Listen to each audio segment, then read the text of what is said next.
What's up, guys? Hello, everybody. Welcome to Talk Wrestling here on the JEFF MEACHAM Network and across our many YouTube affiliates. I appreciate everybody allowing me to pop on in today and do the dang thing with you guys as I do every Monday.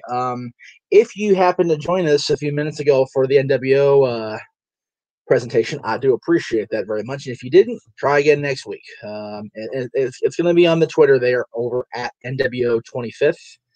So you can catch it there. Anyway, as I stated in the description for the video, if you're watching on YouTube, and it looks like most of you, well, you had to watch on. I did mention the description. I would greatly appreciate the super chats. I know I'm not supposed to be, being a shill or whatever, but I need the money, y'all. So what I will do is I will do what I was going to do in the first hour, which is cover everything that's gone on in the last 7 days, and a lot of shit's going on today. I woke up to not woke up, but came across my social media to some very crazy news in the world of wrestling. So we will get to that for sure. You know what? Let's just go ahead and cover it right now. According to, I want to get the article right here. I don't want to be, talking out of my ass because Lord knows I'm guilty of that. But I did get a text from the Jefe this morning. Let's see here. Let's see what it says here. WWE announced the following today. This was actually just a little over an hour ago. No, that's Eastern, so that's a few hours ago now. Drew McIntyre has tested positive for COVID-19 and has been placed in quarantine. With the announcement of the WWE Champion testing positive for COVID-19, we can confirm Drew McIntyre will make his first comments tonight on Raw. He was supposed to face Randy Orton tonight on Monday Night Raw. Obviously, that's not going to happen. So, and he's also supposed to face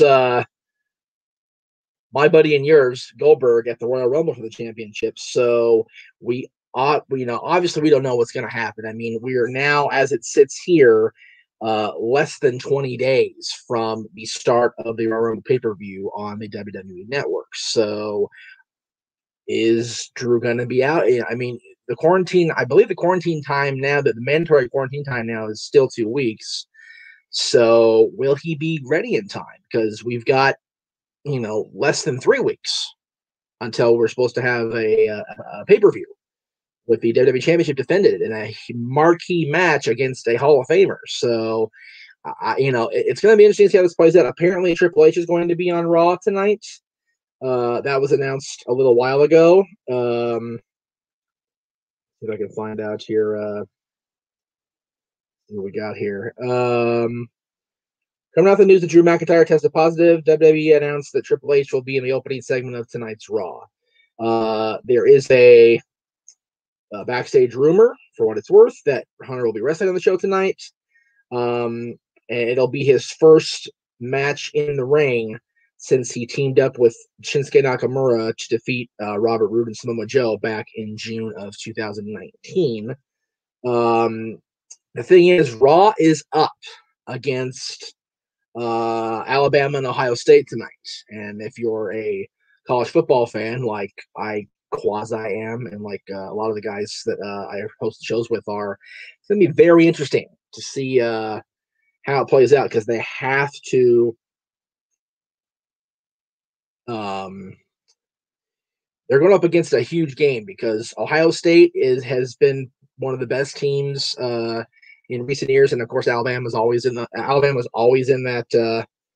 championship picture. It's going to be a hell of a thing to try to compete against ratings wise, and we know how Vince is about the ratings, so it's going to be interesting to see what goes down here tonight, and a little under 2 hours, I should say, when Raw kicks off, of course, at 8 p.m. Eastern. So there's that news right off the bat.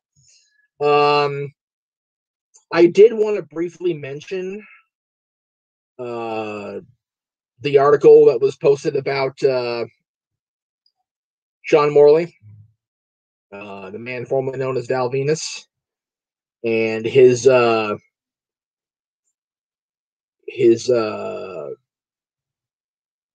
seemingly going off the deep end, according to some, with the tweets directed toward Dwayne Johnson, toward Arnold Schwarzenegger, toward everybody that has been speaking out against the current president. And I did say in the description I was going to talk about what happened on Wednesday in the Capitol and across the country. Again, I said it on I forget what stream I think it was one of my live streams. I just kind of popped in out of nowhere and did. It may have been Thursdays because I looked like shit. I don't remember. This is getting really, really out of hand, and I'm gonna take the talk wrestling thing down here for a second. Because it's not really wrestling I'm talking about here. This is just some. I will put my network because I am. It's still so I'll go ahead and leave that there. But yeah, it's very, very scary how it's getting out there. I was mentioning to my sister, I have not watched the news, actively watched the news this much since the tragedies of September 11th, 20 years ago. Just seeing what happened and seeing this completely brazen and outright disrespect for our nation's main hub of government. I can't think of the words.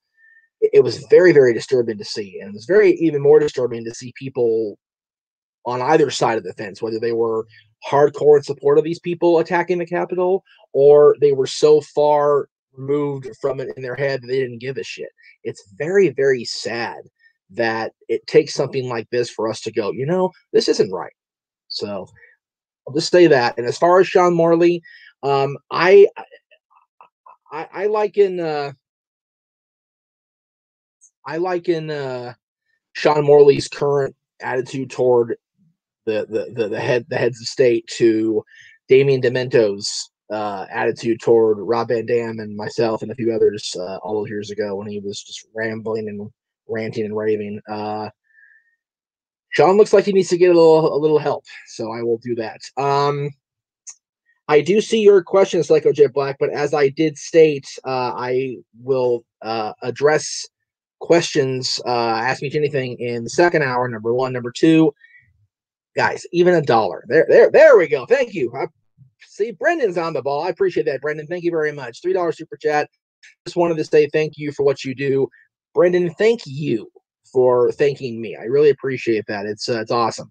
I enjoy doing what I do. I just, this is my livelihood. So I gotta be an asshole and be a shill. Not much I can do about it, unfortunately. So, all right. So, with that being said, let me do exactly what I was going to do, and go to my notes and bring up the results for everything that we did. All right. So, after Talk Wrestling Monday and after Monday Night Raw last Monday night, I stayed my crazy ass up because, like I just said, I'm crazy. And I watched Wrestle Kingdom for the first time in a long time. Well, New Japan. Wrestle Kingdom. I did watch night one of night. I watched both nights of Wrestle Kingdom last year, but I didn't watch the whole thing last year. I did watch it this year. I did go back and watch night 2 and New Year's Dash on demand. I was just so tired Tuesday and Wednesday that I knew I wasn't going to get through it live. And I do apologize to the Team New Japan Pro Wrestling group that I was welcomed into with open arms, that I didn't stick with it, guys. But I was just so damn tired. So here's how it went down over in the Land of the Rising Sun. Chase Owens, Bad Luck Fail, Bushi, I guess, and Toru Yano advanced to the KOPW 2021 match, which is King of Pro Wrestling. If you guys don't know, from Japan.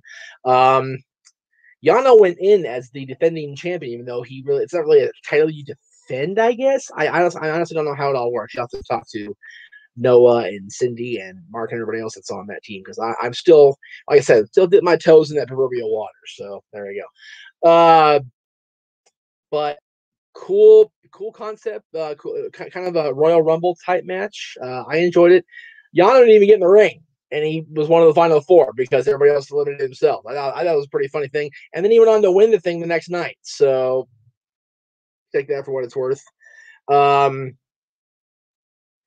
For night two's junior heavyweight challenger, the best of the Super Juniors, Hiromu Takahashi, who, reminds me of Chris Jericho. He has no reason to be in that good a shape at this point in his career. And damn it, if he looked great. And he defeated El Fantasma, who won the Super J Cup earlier last year. So there you go. I'm sorry, no, I'm thinking Tanahashi, not Takahashi. I'm sorry, wrong guy. God, so many. I apologize for the name confusion, you guys. I apologize. The Girls of Destiny are once again the IWGP Heavyweight Tag Team Champions. They defeated the Dangerous Tekkers, Taichi and Zack Sabre Jr. Kenta, who was, of course, in WWE as Hideo Itami for you American fans, like me, defeated a guy who I'm kind of familiar with, Satoshi Kojima, with Hiroyoshi Tenzan. Kenta currently holds the championship challenge certificate in the briefcase to be the next guy to challenge Jon Moxley. Moxley hasn't been over there because of COVID and because of travel arrangements being what they are. So it's basically been like Kenta's been the interim United States Heavyweight Champion, and he's defended it every single show, and he's doing wonderfully with it. So we did get a promo from Jon, though. So he says he'll be there to defend against Kenta soon. So, and as I said, Hiroshi Tanahashi defeated the Great Okan. That was the match I was talking about where the guy, Tanahashi's been around, it feels like forever, and he still looks great. I'm sorry, Okada. I can't say your first name. I still can't say it. I apologize. Kazuchika Okada defeated Will Ospreay. Dude, Ospreay looks better every time I see this guy. He's just amazing. He and Okada went 35 and almost 36 minutes. They beat the shit out of each other. I was just at the match. Just crazy. So good. Such great wrestling. Such great action at Wrestle Kingdom. And Kota Ibushi defeated Tetsuya Naito to become the double champion, the heavyweight and Intercontinental champion. So Kota Ibushi has finally hit his thing. He's reached his destiny at last. People talk about Kota Ibushi for years. A lot of people are saying it was going to be Kota versus Naito versus Kota's neck, because Ibushi he can't seem to frickin' stay off his damn neck. Crazy bastard. All right. So the next night, there were two dark matches, both of which were the women's matches, which, again, that's the from Stardom. They don't seem to show those on pay-per-view, which I think is a shame. But those names are so crazy, I'm not even going to try. I'm not even going to try. Yeah. As I said, Yano won the KOPW 2021 trophy, so he's still the king of pro wrestling. Suzuki Gun, El Desperado, and Yoshinobu Kanemaru defeated 1 or 8. And let's see here, 1 or 8, who was Taguchi and Wato, to become to retain, I should say, the IWGP Junior Heavyweight Tag Team Championships. Shingo Takagi, who I saw Shingo, forever ago at Battle of Los Angeles for PWG. He's still awesome. He defeated Jeff Cobb to retain the Never Openweight Championship. Sonata defeated Evil. Again, Takahashi was wrestling. He defeated Ishimori to win the Junior Heavyweight Championship, so the new champion there. And after a great, unbelievable, intense promo by Jay White on night 1, he went in and challenged Kota Ibushi for the double championships on night 2. And after 48 minutes, Ibushi retained the titles. Golly, just unbelievable. again, like I watched it. I needed the notes so I could see the names because God, the names are just bananas. Just a great 2-night event, as it always is with the Wrestle Kingdom shows, the shows at the Tokyo Dome. I just, a lot of people will say that there's not enough character stuff. There's not a lot of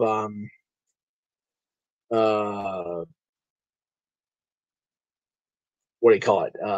Not enough. Oh, there was all. You know what? I don't have the notes for 2021 New Dash. Shit.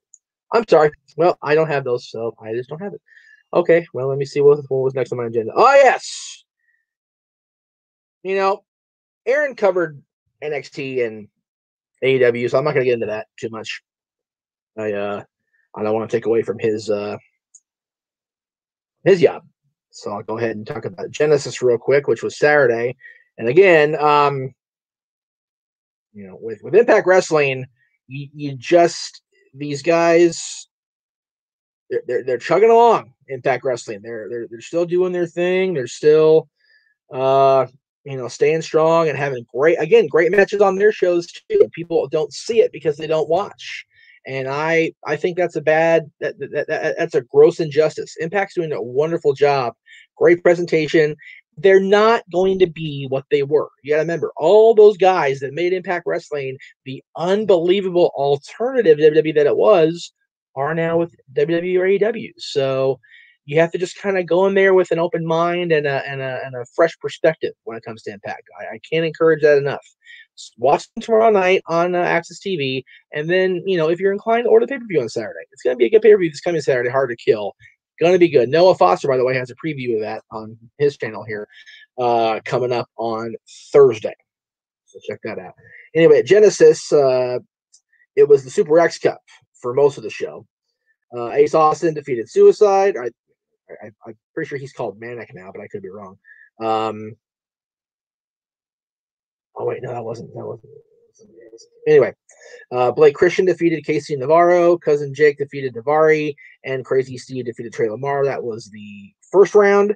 And then Ace Austin defeated Cousin Jake, and Blake Christian defeated Crazy Steve. And then in the finals, Ace Austin defeated Blake Christian. He is your Super X Cup champion for 2021.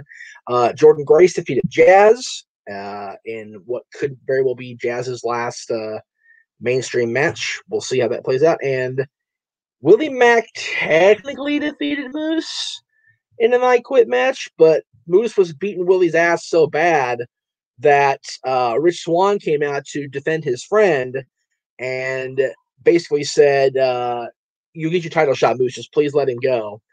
So Moose quit beating on Willie's ass pretty much and walked away from beating Willie down. And now we will have Rich Swann defending the true Impact Wrestling World Championship against the man who has held the unrecognized TNA World Heavyweight Championship title belts for many, many months now, Big Moose. So that'll be coming up, I think, at Hard to Kill, if I remember right. Let me just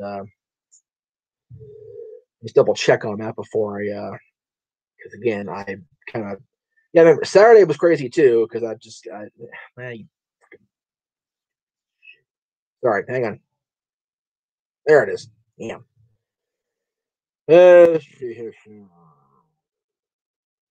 it's not listed on the match lineup, so I'm wondering if that's going to happen this weekend or not. But again, that'll be more of Noah's department on Thursday. I'll leave him to the preview for that. All right. So I did touch on what I wanted to touch on as far as the DC stuff. I did go over the news really quick. Let me just check the proverbial news wire one more time before I move on to that part of the show. I did mention Drew earlier. Testing that was my lead story, and I did talk about Triple H stepping into what do you call it? To show up on Raw tonight, and the rumor is he will wrestle. So we'll see how that plays out. Also, I didn't mention this on earlier, but I did talk about it on social media. Nick Jackson announced that he had COVID during the course of November, which I had pointed out that that was at least half a dozen people that either I knew in my personal life as a friend or I had been acquainted with through work. It just and people, oh, you only have 6? It's like I shouldn't have any. That's the thing, y'all. Like this whole thing is preventable and able to be contained if we all just get our heads out of our asses. So there's that. And I will say this: we're going to talk about more about this tomorrow on Stat Boy Sports Bar, exclusively on the Jeff Meacham Network and on Mikey's Facebook fan page and his Twitter. But I am looking forward to seeing what they do with Adam Pearce. I've not been quiet about how much I appreciate Adam Pearce and how high in regard I hold him as a former NWA World Champion. So I don't foresee an actually competitive match. I really think he's just going to exercise his authority as the official and put Owens in there or somebody else. But if he does, that'd be really cool to see Adam have one more match on the main stage of that. That'd be really cool. I would enjoy that really, really well. It'd be awesome to see that. To see Adam Pearce get one more ring. I will also say this because people have been asking me about this guy for a while because I've been very outspoken against him in recent years, and we even made a shirt up making fun of him and his stupidity or his lack of basic sanity. But Ryback needs to stop. Just stop. He thinks that the wrestling fandom actually genuinely cares about his opinions. We don't. So stop, Ryan. Please. Okay. That's it for the news. All right. So if you would like to ask me a question that I have not addressed yet, let me see. I can go up here and go through my comments here. Again, Brendan, I appreciate the super chat. Thank you so much. Hello to Ricky, to Marshall, to Michael Gonzalez, to Chris Yuck, to Elijah, to the Cleaver, Colin Andrew. Hello, Cleaver. To Mohammed, to Kobe, to Todd, to Bada Thoughts, to Naeem Nader, to Mean Boys 96 for Life, to Todd. I think that's already. And to Psycho Chef Black again, who's watching. JV3 is watching. Hello, sir. Mikey's in the chat room. Thank you, Mikey, for being here with me. Kevin Smith. I don't think it's that Kevin Smith. The picture is different. And Kyle Cabral. I think I said your name, Kyle. If I did, the Rhino talking about Ohio. Very cool. Elon's here. Kevin Gerhardt's here. And David Hunter's here. All right. John Columbo's also. Everybody's here. All right. So now that I went over everybody, again, if you are watching on my channel or Aaron's channel, and I appreciate that, Brendan threw in a super chat for $2.99, and just to say thank you. So, I will go ahead and talk about just kind of go through here. As far as Drew being the first honestly active competitor they've talked about contracting the virus in WWE, it's very unfortunate. I mean, Drew, for all intents and purposes, Drew McIntyre has been the anchor of the Raw side of things. He's been the constant all through this pandemic, all through this craziness. He won the Royal Rumble last year, and he basically strapped Raw to his ass, to his back, and ran down to the end zone all the way through the end of the year. And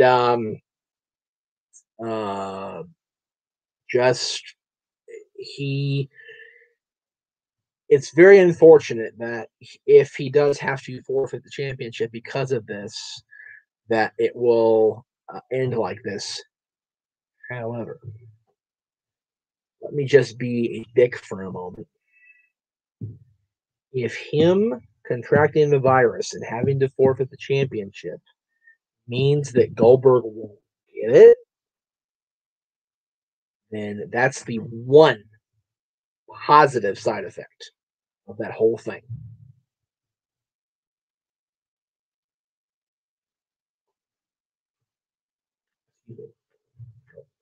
Really bad dry mouth thing all day. I was not very pleased with the end of last week's Raw, with Goldberg coming out and staking his claim on the number one contender spot, or saying his whole basis for being that way was saying that Drew doesn't show respect to the legends. Has he not watched the freaking show? Like, seriously. Drew's shown nothing but respect to the legends as the WWE champion. He fought Randy Orton over Randy attacking the legends when Drew was WWE champion. Like, dude, first of all, if you're going to bring this asshole back, bring up to speed in the storylines, McMahon. Like, seriously. If you don't know, at this point of the game, that Drew McIntyre's reign as the WWE Heavyweight Champion has been based primarily on his affinity, his respect, his admiration for everybody that's come before him in that lineage, and you don't know that coming in to challenge him and be all, oh, you don't respect me. Screw you, Goldberg. And screw Vince McMahon, let me say that, for not having a better story to do than to bring in Goldberg. And with all due respect to my longtime friend, having Adam Pearce be the challenger for Roman Reigns. This is the inherent problem with the company. They have not built anybody up on either of the two major brands to be a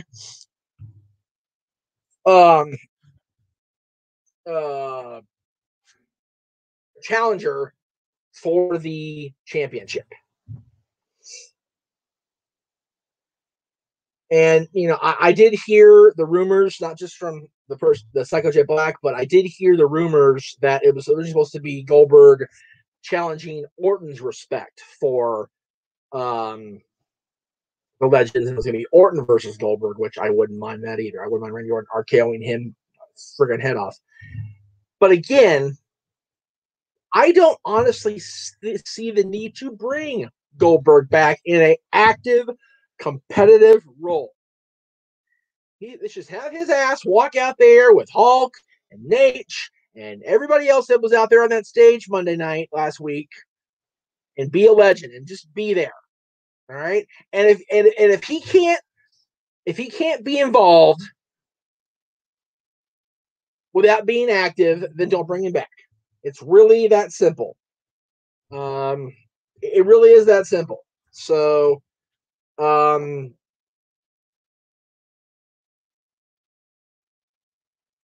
second, guys.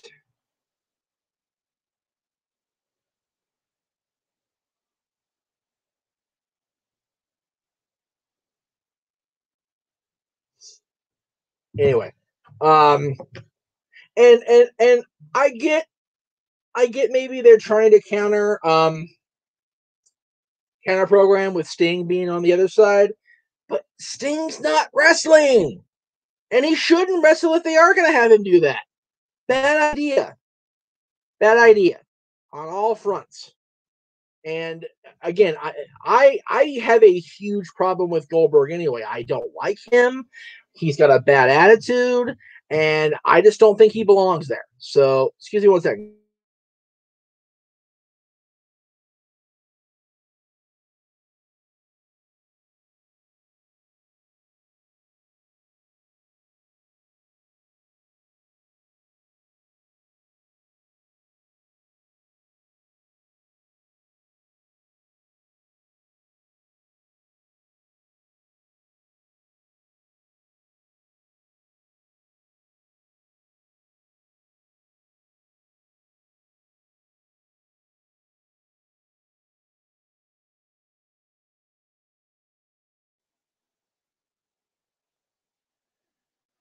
Sorry about that. A little bit of a move there. All right, so I'm gonna leave that there. I am gonna put that up just because I agree with it. Anyway, bring the mail in though, please. And yes, thank you, Michael, for reminding me.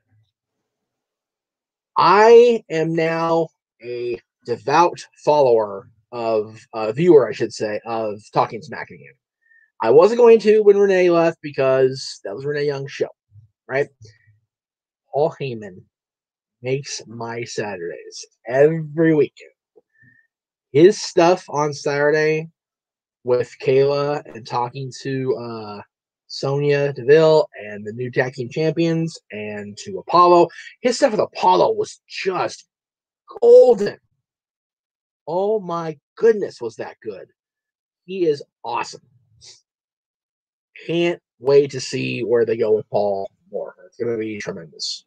It's going to be awesome. So it's junk mail. But thank you.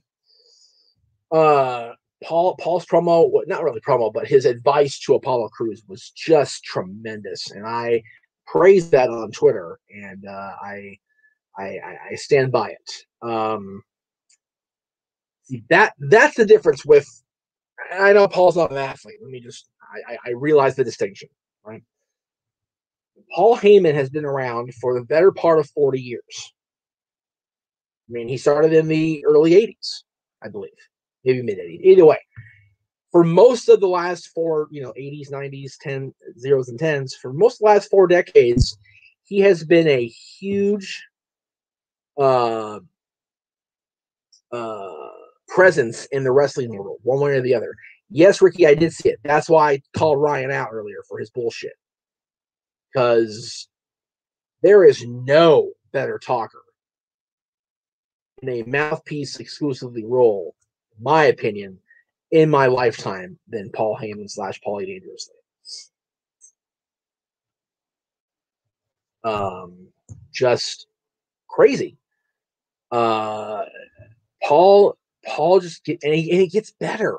Like he was so good as the crazy psycho yuppie manager at ringside with the Dangerous Alliance. He was so good as the mouthpiece, the head of ECW. He was an amazing announcer when he was in 2001 with JR doing the Alliance thing. He's done great things with Brock Lesnar. I'm not gonna take that away from him, even though I can't stand Brock.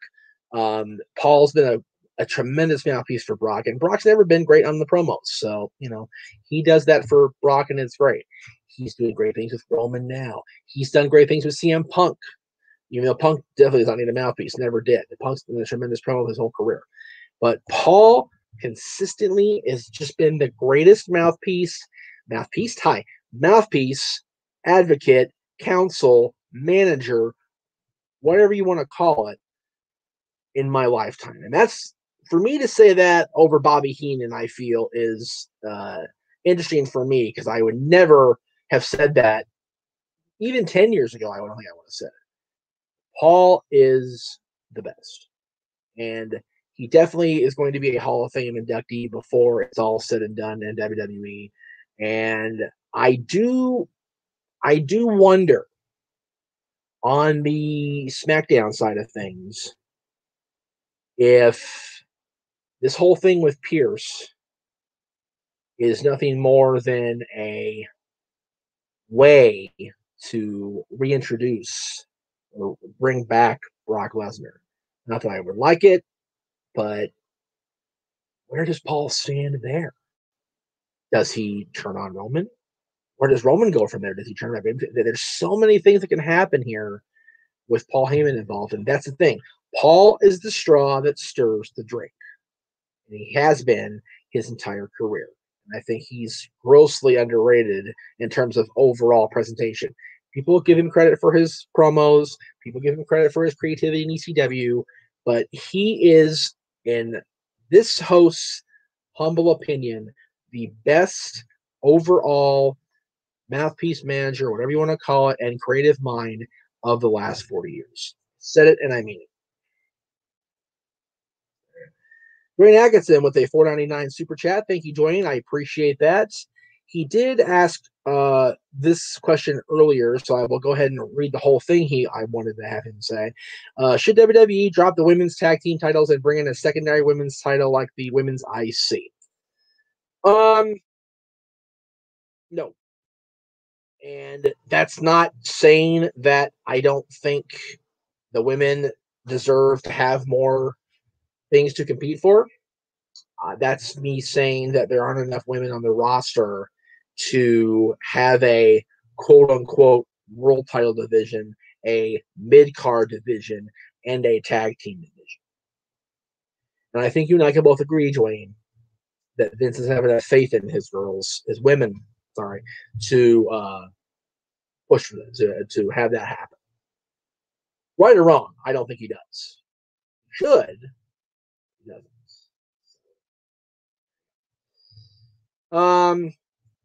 But yeah, like I said, if you guys haven't been watching, sorry about that. Bullshit. If you guys haven't been able to watch Talking Smack since it was brought back to the network and Paul Heyman's become the co-host, get on it. It is a great watch. I like it better than I like Raw Talk, and I love Truth and Charlie, but man, just great. It's great. So, okay. Since he can't super chat because he doesn't have the money and he's down the hall, I'll go ahead and throw it up there. Dylan says, who do I think should be, who in the UFC would be a good fit in WWE? Couldn't be in the WWE already. All right, Bubba, you forget, I don't watch UFC very often, and I only know what I saw when you were creating my fighter for me the other night. So I don't even know who's in UFC right now. I don't know where they stand as far as their personas or their aura, their charisma, any of that. So I don't know is the answer. An unfortunately answer I can give. Because I don't have enough knowledge about the current landscape of UFC to give a credible answer. So, sorry, kid. I mean, the obvious answer, I guess, would be Connor. But I don't like Connor. He talked down to the business and to the fans of professional wrestling. So I don't want Connor around. The only time I want to see Connor again is to watch Floyd Mayweather, knock him silly. So, and I do know that people have talked about bringing in Chris Cyborg when Ronda was still around. The problem with Chris Cyborg is she couldn't stay clean for a good chunk of her career while Ronda was still the champion and Chris was still chirping at her.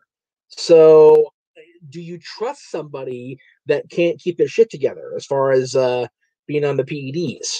So, it's, again, very, very scary stuff. So, I don't know. But, I mean, I'm sure there's a few people that have a great, like I said, a great aura of charisma, a great presence in the octagon, but I don't know, who to say. Dylan seems to think Covington would be good because he's got some good promos in the UFC. Okay, well, there you go. Possibly. Psycho Jet Black with the $2 super chat. Thank you, sir. I appreciate that. Better wrestler, Mike Awesome or Chris Candido? Oh, man. People tend to shit on Mike because of what he did to the ECW championship and ECW in general. He was always a really solid wrestler, but I don't think I ever saw a better technical wrestler that never really got over that hump of being in the main event spotlight more than Chris Candido. Chris could wrestle anybody. I mean anybody. And make both of them look good in the process. Chris was an amazing wrestler and an amazingly nice guy. And he put up with a lot of shit in his career. Lord knows we all know that.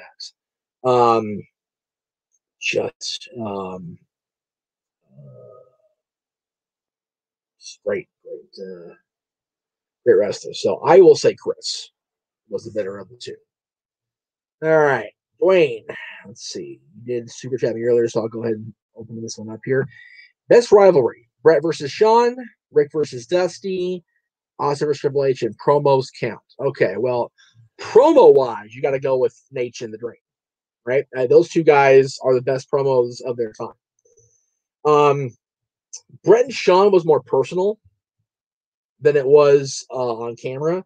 They did have great stuff with each other, but it was more organic and not intended to be as intense as it was, if that makes any sense. And Hunter and Austin, I mean, golly, these guys just I remember this feud very, very well. How bad and how intense it got. If you figure you started in 1999 with Austin as the champion and Hunter being the number one contender, having the whole ordeal with SummerSlam and Jesse and everybody involved and everything that happened in that feud. So for me, as a fan who has been a fan since 1990, of those three, I will say the best was Austin and Triple H. But if you throw in the promos, because you have to throw in the promos with these, I still maintain that Rick and Dusty was the greatest season ever. So of those three, I will say Rick and Dusty, but Austin Triple H is my favorite of the three. Thank you for stopping by. No, I appreciate it, buddy. Who's the creepier mascot, Burger King or Ronald McDonald, the Burger King? Dude, I put it this way, Psycho Jet Black. I had you guys all know I'm a Kings fan. We had a jersey in 1995-96 season, I believe it was, that featured a king, the head and the crown of a king here that looked so much like the Burger King guy now that we called it the Burger King jersey. And I refuse. That's the only Kings jersey that I will ever flat out refuse to buy myself or my son ever. It's creepy because he's creepy. Never been a fan of the Burger King mascot guy at all. Ronald McDonald, I know people don't like clowns, and that's totally justified. I'm not a big clown guy either for the most part, but I've actually encountered the Ronald McDonald character out at events and whatnot, and I've always found him to be great with the kids and great with everybody. He's a great there's a great presence with Ronald McDonald, and I like him way more than I do the Burger King.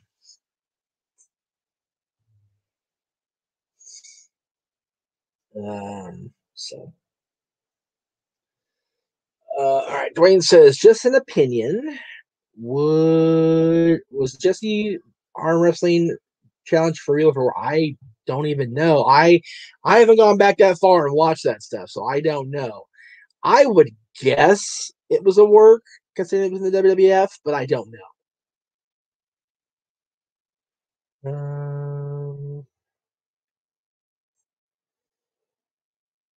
Yes, yeah, Brandon. Yeah, Paul Heyman's pre-barely legal pep talk.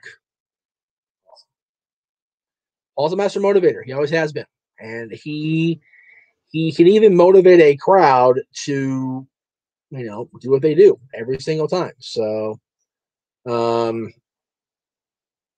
you go. All right, guys. Well, I'm down to the last 15 of the hour, and there you go. Kevin works back with the Back to the Future style uniforms. There you go. Oh, that's. I need to get out there and do that tour with Adam.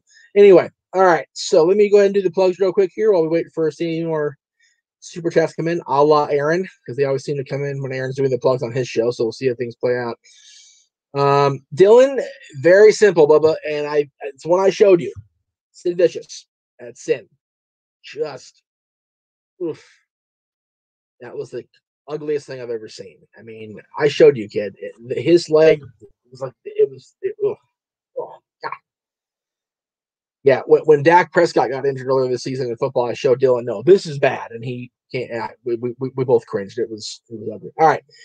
Of course, it's Monday night. You know what that means. It's time for Monday Night Raw, which means after Monday Night Raw, we will have exclusive recap and review with the boss himself, Aaron Rift, over at youtube.com/Aaron Rift No DQ. That's coming up later tonight, of course, at around 11 o'clock Eastern, give or take. My best friend in the world, Bailey, she's again on social media on Instagram at Miss_Vixen420. You will thank me later, I promise. Check her out over on Instagram. So there's that. So let's see here. My buddy Laura over at onlyfans.com/LauraSensFan. She's a hockey fan too. We're both excited about hockey starting on Wednesday. We're very, very happy that's happening. Of course, our buddy Lisa up in the Great White North. She's a Vancouver Canucks fan. So she actually, where is that thing? She actually bought me this when the Canucks were facing the Kings in the 2012 first round. Kind of a side bet thing, but anyway, check her out on Twitter at AngelLisaMarie2. My boy Colin, who actually left a comment, so I'll go ahead and see what he said here. My super chat isn't working on either channel. Have plenty of money, so all right. Well, it is what it is, brother. It's all good. But I'll say it like Browns. Yes, they did. Yes, they did. Definitely. It wasn't pretty. Just unfortunate that the Penguins fell apart and kept falling. Penguins. Wow, I am in hockey mode. The Steelers skidded more and more, kept falling apart. Just not good. Dwayne says I like the way BLE spells her name. Well, thank you, Dwayne. We appreciate that. All right. Mohammed, I did catch your question, but I didn't see a super chat with it, so that's why I didn't pop it up. No DQ Big Baller G _Baller G. He's going to have a show coming up tomorrow, so don't forget that. He's, I believe, at 4 o'clock Eastern is when his show is going to be up. That's already been done, so we can get rid of that. Thursday, of course, the dads and Always on Wrestling will be up with our 10th anniversary. That's coming up Thursday. Immediately following this show on the JEFF MEACHAM Network will be a replay of Splash, which is the Renegades reviews of the movie. So I will make sure that's in place. And if not, I'll have JJ do it because so that'll be coming up later on here in just a few minutes. Let's see here. Yeah. Exactly, Michael. Exactly. This isn't her current thing. I don't have the current promo for some reason, but patreon.com/Alexander the Red. You can check her out over on Patreon. She's got a great new setup. It's cute as hell. It's Batman 60s themed with the pows and the zaps, and I'll leave it at that. JJ, since you're watching, I don't know. Was I supposed to upload Splash to the channel myself? Because I did not. And if I didn't, let me know, and I'll go ahead and take care of it real quick here before it gets too late in the day. And yes, great Tom Hanks movie coming up. It's actually airing. It actually aired over on his channel at 6 o'clock Eastern. Go with me. Okay, I'm supposed. Okay, I will do that, Jerry. I'm sorry. Anyway, so that's coming up immediately after. Not immediately after. It'll be right around somewhere between 4:15 and 4:30, or 7:15, 7:30, if you will. That'll be here again. That'll be the replay of his Splash review coming up later, and it's around 30 minutes or so. So you can watch that and still watch Raw. Don't worry, or the football game. I know everybody wants to watch the football game, and I'm probably going to be watching the football game myself. So don't worry about that. It's all good. I know. Dude, like I said, whatever. Anyway, so all right, Dwayne, one more. My thoughts on Michael Keaton reprising Batman. I don't mind Michael Keaton reprising Batman. I don't know if I want him to be the main DCU Batman. That kind of worries me, but anyway. So there's that. So all right, guys. I thank you very much. It is greatly appreciated that you stopped by today. Thank you all for the super chats. If you super chatted my channel, I really appreciate it. If you super chatted Aaron's channel, I know he appreciates it too, but try to super chat my own channel. I need the money. I broke. Anyway, thank you. I realize this. Dude, you know better than anybody where my headspace has been all year. So I saw it. I saw it. I will take care of it right now. So anyway, all right. Thank you guys. Appreciate it very much. See you here in a few minutes for JJ's replay of the Renegades reviews of Splash. And later on tonight, of course, for Aaron's review of Monday Night Raw on the Nerdy channel. Good night.